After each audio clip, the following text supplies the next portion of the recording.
स्वीटी की मौत के बाद मेरी जिंदगी का कोई मकसद नहीं रह गया था। फिर भी मौत जैसी जिंदगी जीता रहा सिर्फ इसलिए ताकि एक दिन उनका खेल खत्म कर सकूं। तो फिर आज और अभी वही खेल शुरू कीजिए सर, जो 7 साल पहले एसीपी फड़के ने कानून का सहारा लेकर आपके साथ खेला था। आज कानून आपके साथ है सर, जाइए और इंसाफ के माथे पर लगे इस दाग को मिटा दीजिए। सदानंद, तुम्हारा घर आ गया। नहीं सर, आज मैं आप ही के साथ रहूंगा। क्यों? आज मेरी बारात जाने वाली है क्या? नहीं सर, बारात तो मेरी निकलेगी। विजय सक्सेना मुझे मार डालेगा। प्लीज मुझे बचा लो सर। अरे वो तुम्हारा कुछ नहीं बिगाड़ सकेगा, क्योंकि इस वक्त वो लॉकअप में बंद है। फिर भी तुम्हारी हिफाजत के लिए मैं हवालदार छोड़ देता हूँ। हवालदार जी साहब। तुम आज की रात सदानंद के घर के बाहर पहरा देना। अच्छा। ना ही किसी को अंदर आने देना और ना ही किसी को बाहर जाने देना, समझे? ठीक है सर। ठीक है साहब। आओ हवलदार।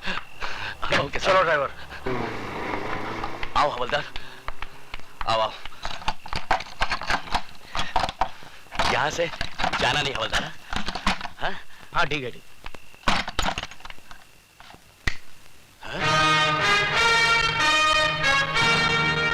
तो तुम यहाँ कैसे आए? मौत कहीं भी आ सकती है। मेरी मौत नहीं, तेरी मौत तुझे यहाँ खींच लाई। मुझे बचाने के लिए तो बाहर हवलदार खड़ा है। आज हवलदार तो क्या, तेरा एसीपी डीसीपी कोई भी आ जाए, आज तुझे कोई बचा नहीं पाएगा। हवलदार!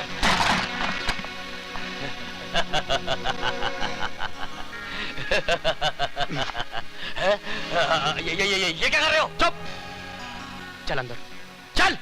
लेकिन एसीपी साहब ने कहा था कि ना कोई अंदर आएगा और ना ही कोई बाहर जाएगा। मैं उन्हीं के आज्ञा का पालन कर रहा हूं। सर, शायद आपने मुझे पहचाना नहीं। मैं आप ही का पढ़ाया हुआ विद्यार्थी हूँ, शिवाजी गायकवाड़। सर, इस कुत्ते की औलाद को जैसा चाहिए वैसा हलाल कीजिए। मेरे होते हुए यहाँ आप कोई नहीं आएगा।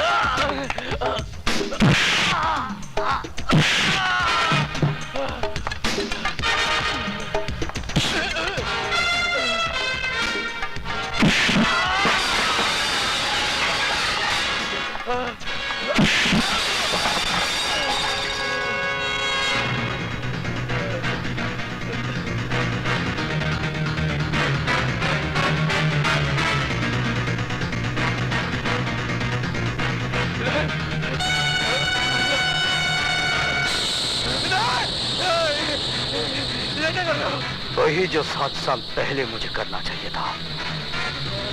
मेरी बहन को मारने के बाद चला गया था। आज मैं तुझे जीते जी चलाऊंगा। तुम्हारे हाथ जोड़ता, मुझे माफ कर दो। नहीं, मुझे माफ कर दो। मुझे माफ कर दो। मुझे माफ कर दो। मुझे माफ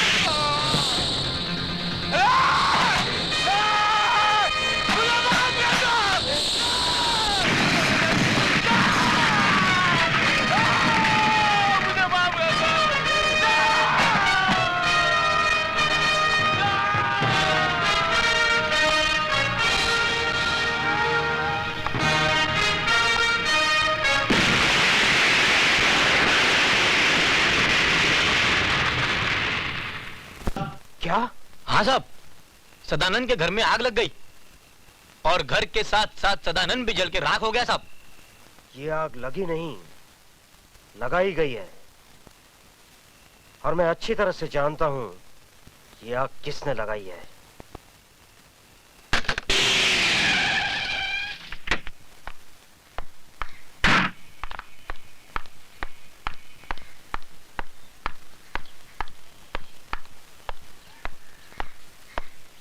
सर, विजय सक्सेना कहाँ है? सर वहां लॉकअप में है।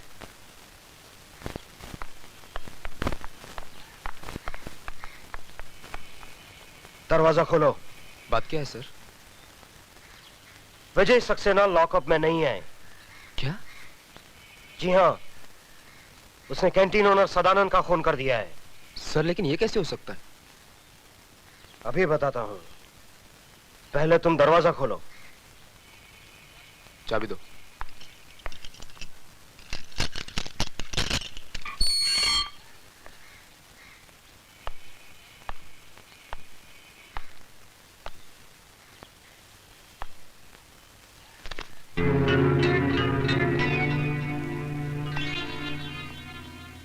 देखा?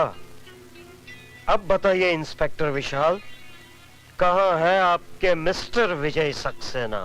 मैं यहाँ हूँ। हाँ? तुम लॉकअप से बाहर क्यों हो? क्या पुलिस स्टेशन में मुतना भी मना है? ये सब एक नाटक है, नाटक, ढकोसला है, एक चाल है विजय सक्सेना। तुम्हें पुलिस स्टेशन से छोड़ा गया है ताकि तुम कत्ल करके वापस पुलिस स्टेशन आ जाओ। ठीक वैसे ही जैसे तुमने कालीचरण को छोड़ा था। What do you mean? Mister Phadke, मैं बेगुनाह होकर भी सजा भुगत कर आया हूं और तुम गुनहगार होकर भी सजा नहीं भुगतना चाहते हो। कानून भले ही तुम्हें छोड़ दे, लेकिन मैं तुझे सजा जरूर दूंगा। तू यहाँ से जिंदा वापस जाएगा तब ना। मिस्टर एसीपी फड़के, आप अपनी बंदूक अपने खोखे में वापस रख दीजिए, क्योंकि ये बेल ऑर्डर जिंदा आदमी की है, मुर्दे की नहीं। आप? Yes sir, advocate Ramlakhan Tiwari, BA LLB, आपका पुराना चेला। अब खाता हूँ केला, आप खाएंगे? थैंक यू वेरी मैं मच। अकेला खाऊंगा।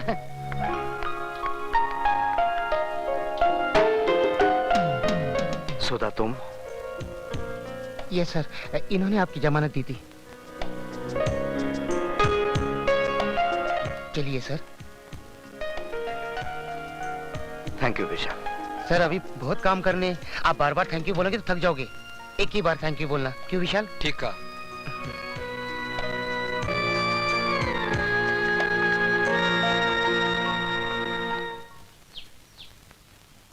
विजय, बस यही है तुम्हारे बगैर जिए हुए जिंदगी की दास्तान।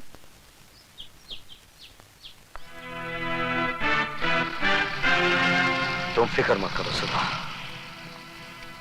जिन लोगों ने हमारे जिस्म के अंदर सुइयां चुबो चुबो कर जहर भरा है, वही जहर वापस उन लोगों पर उगलना है। लो भैया, खिला दो मुझे आखिरी पान। क्यों, खुदकशी करने जा रहे हो? अरे खुदकुशी करने नहीं, मर्डर करने जा रहा हूँ। किसका? जाओ जाओ अंदर जाओ अंदर। कहाँ घुसे चले आ रहे हैं आप लोग? तुम सबको यहाँ से निकालने के लिए। क्यों, क्या किया है हमने? अब ज्यादा बनने की जरूरत नहीं है। हमें पता चल चुका है तुम अपनी बेटी से धंधा करा रही हो। क्या? तुम्हारी भलाई इसी में है, फौरन यहाँ से निकल जाओ। कौन है वो माइका लाल जो इन्हें यहाँ से निकालेगा? लो, रंडी का भड़वा भी बोला। किस की जुबान को तुम रोकोगे बेटा? हाँ हाँ बोलना, क्या कर रहा था तू यहाँ? क्या रिश्ता है तेरा इस लड़की से? अब बोलता क्यों नहीं बे?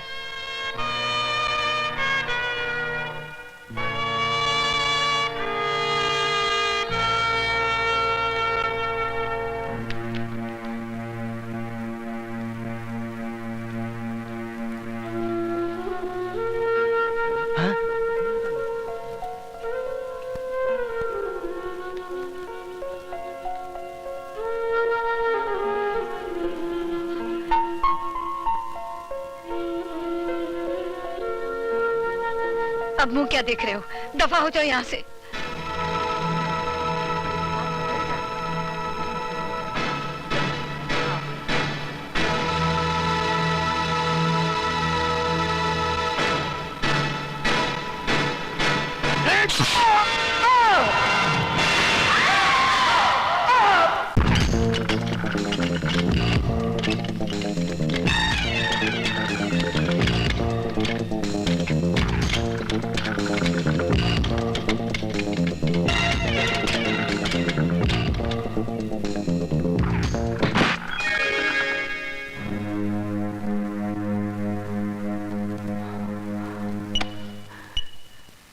ये इंजेक्शन लगने के बाद कितनी देर के बाद होश आएगा?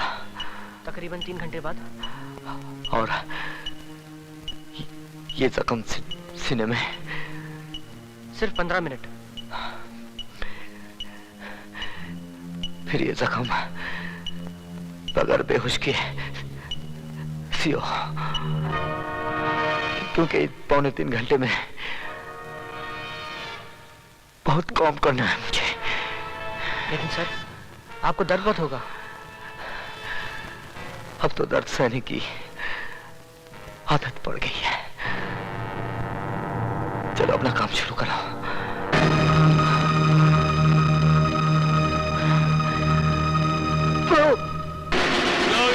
चोपर उसके पेट में ऐसा घुसाया कि उसकी सारी हथेलियां बाहर आ गई। समझ लो उसका काम तमाम। अब यहाँ क्या कर रहे हो? जाओ अपनी शादी की तैयारियां शुरू करो। 7 साल से तुम्हारी बक बक सुनकर मेरा भेजा पक गया है चिरौंजी लाल। यही तो मुसीबत है। जब मामा चिरौंजी सच बोलता है तो दुनिया उसको झूठ मानती है। एक बार तो मेरी बात को सच मान लो और कल बारात की तैयारी करो। मामा चिरंजी लाल,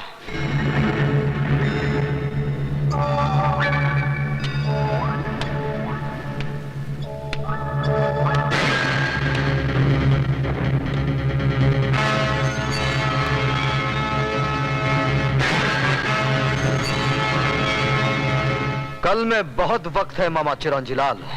मैं आज ही तुम दोनों की बारात निकालता हूं।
जाओ देखो।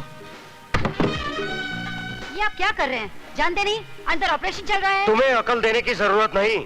एसीपी हूँ मैं, कोई घसियारा नहीं। जो हरकत आप कर रहे हैं उससे तो आप घसियारे ही नजर आ रहे हैं। Shut up! कौन है? क्या बात है? विजय सक्सेना कहाँ है? हमारे दिल में। बकवास बंद करो और सीधे सीधे मेरी बात का जवाब दो। कहाँ है वो? आइए अंदर। हाँ? ये कैसे हो सकता है?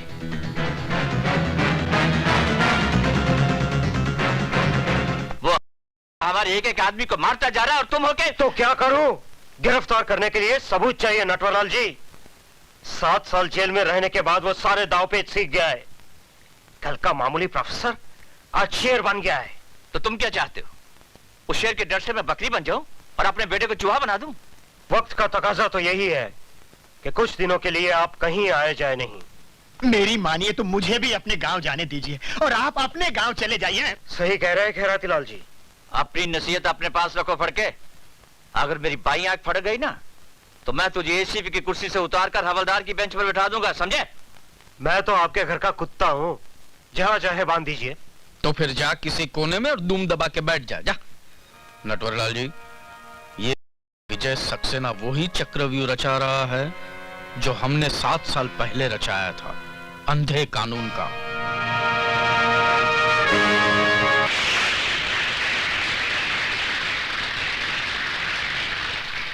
दोस्तों, आज मुझे ये कहते हुए बड़ी खुशी हो रही है कि हम सब लोग यहां जस्टिस चौधरी की रिटायरमेंट पर इनको खास सम्मान देने के लिए इकट्ठे हुए हैं।